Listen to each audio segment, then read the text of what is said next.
मेरी पत्नी प्रेग्नेंट थी और मैं बहुत दिनों से उसके करीब नहीं गया था। मुझे काम के सिलसिले से दूसरे शहर जाना था और फिर मैंने ट्रेन की टिकट बुक करवा ली। उस ट्रेन में मुझे एक 16 साल की लड़की मिली। हम दोनों की सीट एक ही थे। मैं उसे इतना करीब देखकर बेकाबू हो गया और फिर जैसे ही रात हुई मैंने उस लड़की के साथ अंधेरे में पूरी रात मजा किया।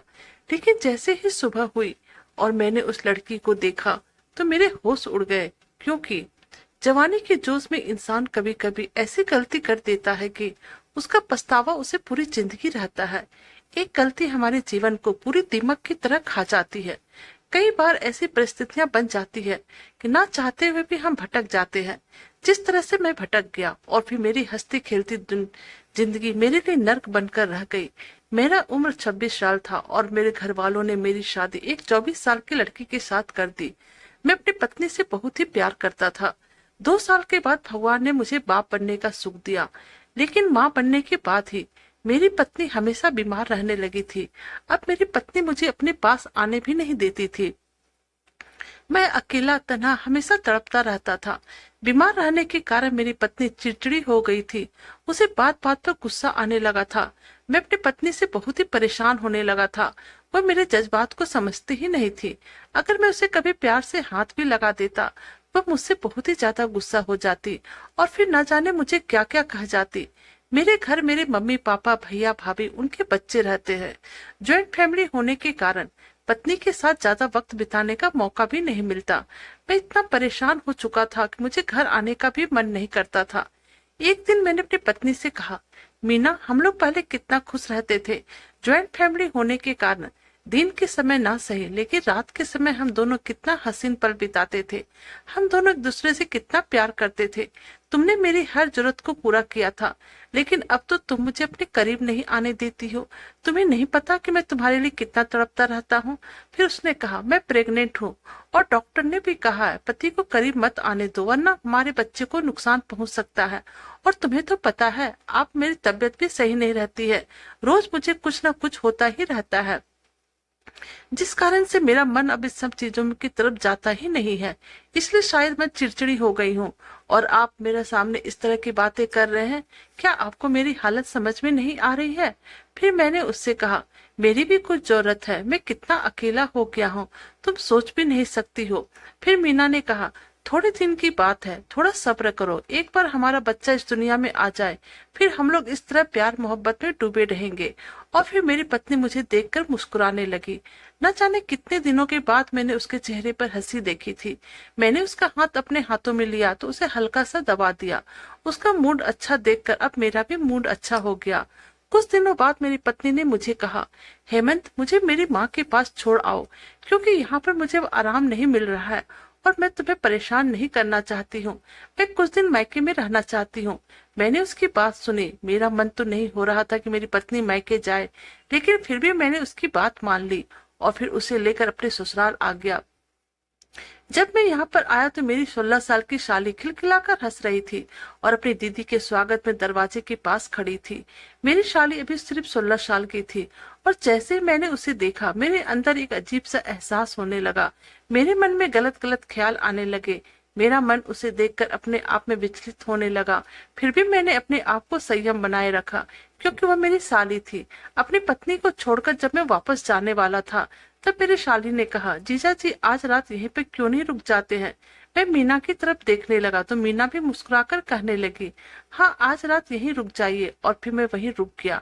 न जाने मुझे क्यों अपनी शाली आज बहुत ही पसंद पड़ रही थी। कम उम्र की लड़कियां वैसे भी मेरी कमजोरी थी। उसको देखने में मुझे बहुत ही अच्छा लगता था।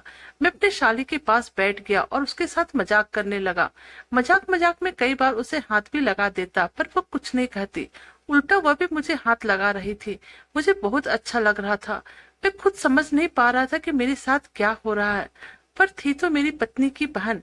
मैंने अपने आप को संभाला और फिर सुबह अपना घर लौट आया। समय यूं ही बीत रहा था। मेरी पत्नी अपने मैके में थी और मैं यहाँ रात भर तड़पता रहता था। जब मेरी पत्नी का 7वां महीना होने को आया, एक बार मुझे दूसरे शहर में जॉब का ऑफर मिला और मुझे इंटरव्यू देने के लिए वहां पर जाना था। मैंने अपनी पत्नी से कहा, मीना, मुझे इंटरव्यू के लिए दूसरे शहर में जाना है। फिर मेरी पत्नी ने कहा, आप यहाँ पर तो अच्छा खासा कमा लेते हैं, फिर आपको बाहर जाने की क्या जरूरत है? तो मैंने उससे कहा, अगर मुझे दूसरे शहर में यह जॉब मिल जाती है तो मैं तुम्हें भी लेकर जाऊंगा, क्योंकि तुम्हें तो पता है कि मुझे तुम्हारे बिना कितनी दिक्कत होती है। मैं तुमसे दूर नहीं रह पाता हूँ और फिर इस तरह हम दोनों अकेले में वक्त गुजारेंगे। लेकिन मेरी पत्नी को इस बात से ज्यादा खुशी नहीं लग रही थी। वह कहने लगी, यहाँ पर मेरा मायका है और मैं अपने मायके से ज्यादा दूर नहीं रहना चाहती हूँ। यहाँ पर जब भी मन होता है मैं अपने मम्मी पापा से मिलने आ जाती हूँ। लेकिन मैंने उसकी बातों का परवाह नहीं किया और अपने टिकट बुक कर लिए। रात भर ट्रेन का सफर था। मेरी माँ ने खाना पैक कर दिया। मैं अपना सामान लेकर स्टेशन आ गया। मेरी कंफर्म टिकट नहीं थी, आरएसी थी और मुझे किसी के साथ सीट शेयर करना था। मैं खड़ा खड़ा ट्रेन का इंतजार करने लगा और बहुत सारे लोग वहां पर खड़े थे। उस भीड़ में अचानक मेरी नजर एक लड़की पर पड़ी। लड़की बहुत ही कम उम्र की लग रही थी, शायद उसकी उम्र 16 साल के आसपास थी। मैं तो न जाने कब का प्यासा था, मेरी नजर बार बार उस पर जाने लगी थी। आजकल जाने मुझे क्या हो गया है, मेरी नजर हमेशा कम उम्र की लड़कियों पे चली जाती थी। उसे देखकर न जाने क्या क्या ख्याली पुलाव पकाता था। हालांकि मैं कभी किसी लड़की के करीब नहीं जाता था, केवल उसको देखकर ही खुश हो जाता था। लेकिन आज इस लड़की की खूबसूरती मुझे उसकी ओर आकर्षित कर रहा था। मैं प्रार्थना करने लगा कि मेरी सीट के पास उस लड़की का सीट हो और मुझे उसे देखने का मौका मिले। जब ट्रेन आया तो सब अपने अपने सामान लेकर ट्रेन में चढ़ने लगे। फिर मैंने देखा वह लड़की भी अपना सामान खींचते हुए ट्रेन के पास जाने लगी। मैं उसके करीब चला गया और उससे बोला कि मैं आपकी मदद करता हूँ। वह मेरी तरफ बड़ी प्यार भरी नजरों से देखने लगी। बिल्कुल गुड़िया सा चेहरा था, एकदम मासूम। मुस्कुराकर अपने मुंह से थैंक यू कहा तो ऐसा लगा मेरे दिल पे छुरा चल गया है। मैंने उस लड़की का सामान पकड़ लिया, उसकी मदद करने लगा। ट्रेन पर चढ़ने के बाद मैंने उस लड़की को उसका सीट नंबर पूछा। थोड़ी उदास होकर कहने लगी, मुझे कंफर्म सीट नहीं मिली है। और फिर जब उसने मुझे अपना सीट नंबर बताया तो मेरी हालत का ठिकाना न रहा। हम दोनों की एक ही सीट थी। मुझे उस लड़की के साथ आज रात सीट शेयर करना था। मैं खुशी के मारे फूले नहीं समा रहा था। मेरी किस्मत आज मुझ पर बहुत ही मेहरबान थी। मैंने कहा, हम दोनों को एक ही सीट मिला है और हम दोनों को रात एक ही सीट पर बितानी पड़ेगी। यह बात सुनकर लड़की गहरी सोच में पड़ गई थी। पर तभी मैंने उसे हल्का सा टच किया और कहा, परेशान मत हो, देखना मजा आएगा। हमेशा तो हम कंफर्ट सीट पर जाते हैं, आज ये नया एक्सपेरिमेंट होगा। वह लड़की थोड़ी मुस्कुराए। उसको टच करने से मेरे अंदर एक अजीब सा एहसास हुआ। मैं सोच सोच कर खुश होने लगा, कितनी खूबसूरत लड़की है और अब ये मेरे साथ एक ही सीट पे रात भर रहेगी। मैं पूरे जोश में आ गया था। खाना पीना खाने के बाद हम लोग अपने अपने सीट पर सो गए थे। ट्रेन के डब्बे में अंधेरा हो गया था। हम दोनों अभी भी बैठे हुए थे। लड़की कहने लगी, चलिए ना हम दोनों भी सो जाते हैं, क्यों बैठे बैठे हम थक जाएंगे। हम दोनों उल्टे साइड में सर लेकर चादर ओढ़कर लेट गए। सीट में जगह इतनी कम थी कि हम दोनों के शरीर एक दूसरे से बिल्कुल चिपकी हुई थी। लड़की को शायद थोड़ी परेशानी हो रही थी। मैं धीरे धीरे उसको टच करने लगा तो मेरी सांसें तेज होने लगी। उसका हाथ पांव मेरे पांव से टच हो रहा था। अब मुझसे बर्दाश्त नहीं हो रहा था तो मैं उठकर बैठ गया। उसे कहा, रुको मैं कपड़े बदल कर आता हूँ। और फिर मैं बाथरूम चला गया और हाफ पैंट पहनकर फिर सीट पर लेट गया। अब मेरे खुले पांव पर उसके नाजुक हाथ पड़ने लगे तो मेरी सांसें तेज हो गई।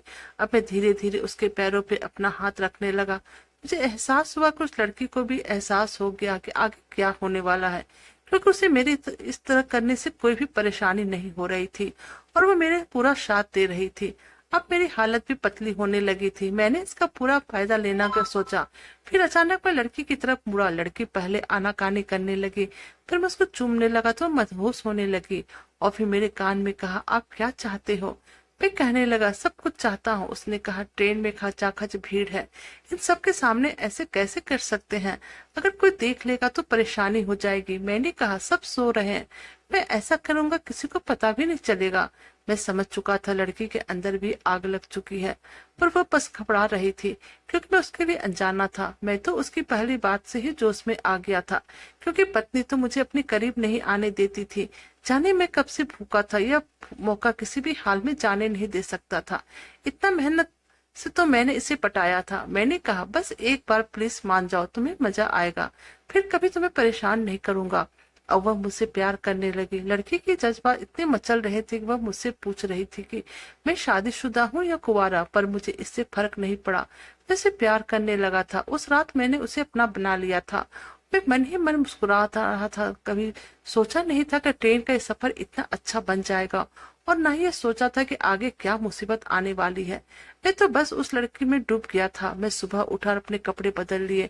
अभी स्टेशन आने में 2 घंटा बाकी था, तो मैं चाय पीने लगा। तभी वो लड़की उठ गई और मुझे देखकर एक बहुत ही खूबसूरत सी मुस्कुराहट दी और फिर मेरे पास आकर बैठ गई और कांपने लगी। मैंने उसे पकड़ लिया, पूछा क्या बात है, तुम कांप क्यों रही हो? तो उसने कहा मेरी तबीयत ठीक नहीं लग रही है, कल रात ज्यादा ही हो गया था। मैंने कहा हाँ, पहले पहले बार ऐसा होता है। मैंने पूछा तुम कहाँ जा रही हो? उसने कहा मैं दिल्ली जा रही हूँ।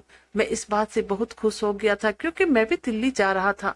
मैंने पूछा तुम्हारा वहां पर कोई रहता है? तो उसने कहा नहीं, मैं वहां जाकर जगह ढूंढूंगी। उस पर मैंने कहा तुम चाहो तो मेरे साथ रुक सकती हो, मैं वहां पर एक रात रुकने वाला हूँ। आज मेरी इंटरव्यू है, मैंने होटल पहले से बुक कर लिया था। वो लड़की मेरे साथ चलने को तैयार हो गई और फिर हम लोग होटल आ गए। मैं तैयार होकर इंटरव्यू देने निकल गया था। मेरी इंटरव्यू काफी अच्छी गई थी। इंटरव्यू देकर जब मैं होटल वापस आया तो मैंने देखा वह लड़की मेरे बेसब्री से इंतजार कर रहे थे।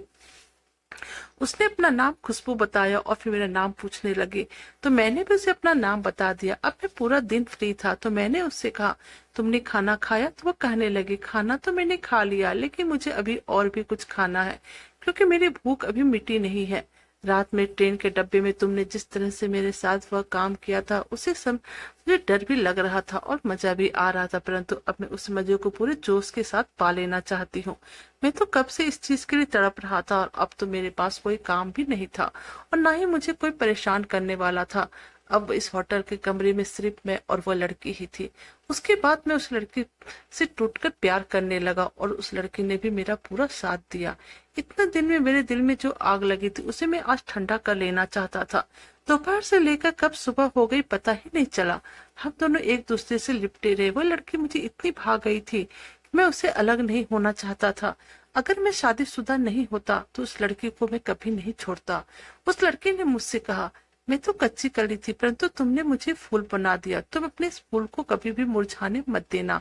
फिर मैंने उससे कहा तुम वो फूल हो कि मैं मेरे रहते हुए तुम कभी भी नहीं मुरझा सकती हो। फिर मैंने उससे कहा तुम यहाँ पर क्या करती हो? तो वह कहने लगी पढ़ाई करने के लिए आई हूँ, अब मुझे हॉस्टल ढूंढना है। मैं उसकी बातें सुनकर बहुत ही खुश हो गया। मैंने उससे कहा मैं भी यहाँ पर नौकरी की तलाश में आया हूँ, मुझे एक अच्छी इंटरव्यू का ऑफर आया तो मैं अपने शहर से यहाँ आ गया। अगले दिन जब मैं वापस जाने लगा तो उस लड़की ने मुझे अपना फोन नंबर दिया। हालांकि मैं उसे किसी भी कीमत पर भूल जाना चाहता था क्योंकि मुझे पता था कि मैं शादीशुदा हूँ, लेकिन जैसे ही मैं घर पहुंचा मेरी पत्नी का वही रूप मेरे सामने आया। वो अपने आप को मुझसे दूर रखती थी, मुझे प्यार करने का कोई मौका नहीं देती थी। मैं हमेशा कोशिश करता था कि मेरी पत्नी मेरी जरूरत को समझे, लेकिन मैं अपनी पत्नी का प्यार पाने में नाकाम रहा और मेरे अंदर आग इस कदर से लगी हुई थी कि वह चाहकर भी पूछ नहीं रही थी। मेरी पत्नी के इस रवैये से मुझे बार बार उस लड़की की याद आने लगी। एक दिन के लिए ही सही, उसने मुझे वो खुशी दी थी जिसके लिए मैं कब से तरस रहा था। मैं भगवान से मना रहा था कि मुझे एक बार उस लड़की से मिला दे कि अचानक तभी उस कंपनी से मेरा फोन आ गया और मेरा दिल्ली वाला जॉब फिक्स हो गया। मैंने अपनी पत्नी से कह दिया था मैं दिल्ली जा रहा हूँ, तुम तो वैसे भी मुझसे दूर रहती हो, जब तक बच्चा ना हो जाए तुम यहीं पर रुको, फिर मैं तुम्हें लेने आ जाऊंगा। यह कहकर मैं अपना सारा सामान लेकर दिल्ली शिफ्ट हो गया। मैंने अपने लिए किराए का मकान ले लिया और फिर तन्हा अकेला रात काटने लगा। कभी मुझे अपनी शाली का ख्याल आता तो कभी उस लड़की का। जाने मैं हमेशा कम उम्र की लड़कियों के बारे में क्यों सोचता था, लेकिन ऐसे सोचने पर मेरे अंदर एक अलग सा जोश भर जाता था और मुझे एक लड़की की जरूरत का महसूस होने लगती थी। और अब यहाँ पर तो पत्नी भी नहीं थी। आखिर मैं कब तक बर्दाश्त करता। मैं उस लड़की को याद करने लगा जिसके साथ मैं ट्रेन पर रात बिताई थी। मेरे सामने उस लड़की के साथ बिताए हुए सारे पल एक एक करके मुझे बेचैन करने लगा और अब मुझसे रहा नहीं गया और मैंने उस लड़की को कॉल किया। तो जैसे ही उसने फोन उठाया मैंने उससे पूछा तुम कहाँ पर हो? तो बोली कि मैं तो यहीं पर हूँ। मैं भी उसे बताया कि मेरा भी यहीं पर जॉब लग गया है और मैंने फ्लैट ले लिया है। फिर मैंने उसे अपना एड्रेस सेंड कर दिया। दूसरे दिन जब मैं ऑफिस से घर आया तो थोड़ी देर बाद वो लड़की मेरे बताए हुए एड्रेस पर पहुंच गई और जैसे ही मैं फ्लैट का दरवाजा खोला तो वो मुझे देखकर मुस्कुराई और फिर मेरे गले लग गई और कहने लगी मैंने तुमको बहुत ही मिस किया। न जाने मुझे क्या हो गया है कि जब भी मैं फ्री होती हूँ तुम मुझे याद आने लगते हो। अब मैं तुम्हारे बिना नहीं रह सकती हूँ। मुझे तुम्हारा साथ बिताए हुए हर पल याद आते हैं। वो रात मुझे हमेशा याद आता है जिस तरह से मेरे साथ हो रहा था उसी तरह से सेम टू सेम उस लड़की के साथ भी हो रहा था। फिर मैंने उससे कहा, तुम अभी कहाँ पर रह रही हो और अपना गुजारा कैसे कर रही हो? तो फिर उसने कहा, मैं गर्ल्स हॉस्टल में रहती हूँ और गर्ल्स कॉलेज में पढ़ती भी हूँ, लेकिन जब से तुमने मुझे हाथ लगाया बस तुम्हारे बारे में ही सोचती रहती हूँ। क्या मैं तुम्हारे साथ रह सकती हूँ? मैंने उससे कहा, इसमें भी कोई पूछने वाली बात है? मैंने तुरंत हाँ कह दिया। मेरा इतना कहना था कि उसने मेरे गालों पर एक किस कर दिया और फिर 1 घंटे के अंदर अपना सारा सामान लेके मेरे घर पर आ गई। और मैं बेवकूफ था, एक बार भी मैंने आने वाले तूफान की परवाह नहीं की। इस सब का आगे क्या अंजाम हो सकता है मैंने उस बारे में सोचना जरूरी नहीं समझा। एक बार भी मैंने अपनी पत्नी के बारे में नहीं सोचा कि उसे जब पता चलेगा तो कैसा फील करेगी, और अगर मेरी पत्नी मेरे पीठ पीछे ऐसा करती तो मैं कैसा महसूस करता। मैं अगर यह सोचता भी तो मेरी पत्नी किसी और मर्द के साथ, तो मुझे गुस्सा आ जाता था।